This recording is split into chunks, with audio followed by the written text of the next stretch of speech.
Cuba মিশেল বাংলাদেশের ভবিষ্যৎ তারকা। তিনি বাংলাদেশে খেলতে চান, ইতিমধ্যে তা জানিয়ে দিয়েছেন। কিউবা মিশেল একজন অ্যাটাকিং মিডফিল্ডার। তিনি মিডফিল্ডার দারুণ কন্ট্রোল করতে পারে। তিনি বাংলাদেশের হয়ে খেলতে পারলে হয়তো বাংলাদেশ ফুটবলের অনেক উন্নয়ন হতে পারে। কিউবা মিশেলকে নিয়ে ইমরুল হাসান বলেছেন, কিউবাকে আনা গেলে নাম্বার 10 পজিশনের একটা ভালো সমাধান হয়ে যাবে। তখন বাংলাদেশ দলের আক্রমণ ভাগের জায়গাটা অনেক শক্তিশালী হতে পারে।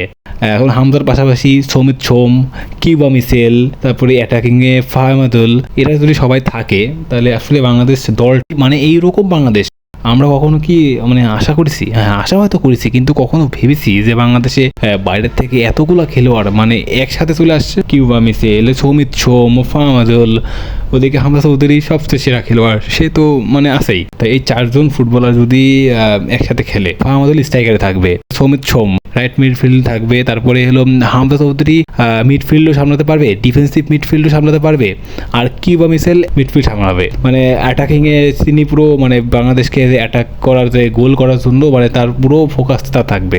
তাই এরকম একটা দল যদি বাংলাদেশে মানে হতে পারে, আসলে এই 4 জন ফুটবলার একসাথে খেলা মানে বাংলাদেশ ফুটবল মানে এশিয়া মানে সাউথ এশিয়ার মধ্যে অন্যতম একটা দল হয়ে যাওয়ার মানে সম্ভাবনা আছে। মানে সাউথ এশিয়ার ভিতরে বাংলাদেশের সবচেয়ে সেরা দল হয়ে যাবে। এক হামজা চৌধুরী বাংলাদেশ দলে যে একটা ম্যাচ খেলেছে, সেই একটা ম্যাচেই ভারত পুরো নাকানি চোবানি খেয়ে গিয়েছে। মানে এক কথায় বাংলাদেশ ছিল বাংলাদেশের অ্যাটাকিংয়ে মানে বাংলাদেশের গোল স্কোর তো একেবারেই নাই। মানে এই কোয়ার্টার খেলোয়াড় ছাড়া মানে নতুন যারা তারা যোগ দিলে আশা করি ঠিকঠাক হবে। তাছাড়া অন্যান্য বাংলাদেশে যারা খেলতেছে ওরা আসলেই অ্যাটাকিংয়ে খুবই পিছিয়ে আছে। তাই এইসব প্লেয়ারগুলো যোগ করতে পারলে মানে আশা করি বাংলাদেশ গোল পাবে। আর ফুটবলে জিততে হলে তো অবশ্যই গোল প্রয়োজন। সব ঠিকঠাক খেলছেন, কিন্তু যদি গোল না করেন তাহলে কি হবে? তাহলে জিতবেন কিভাবে? গোল সংখ্যায় তো একটা দলকে জিতাবে। এর আগের ভারতের বিপক্ষে বাংলাদেশ কমপক্ষে 4 থেকে 5টা গোল করে জেতা উচিত ছিল, কিন্তু বাংলাদেশ সেখানে একটা গোলও করতে পারেনি। ইজি জিতা ম্যাচ, সেই ম্যাচটা বাংলাদেশ মাত্র 1 পয়েন্ট নিয়ে বাড়ি ফিরেছে। মানে এটা সত্যিই এটা হতাশজনক ছিল।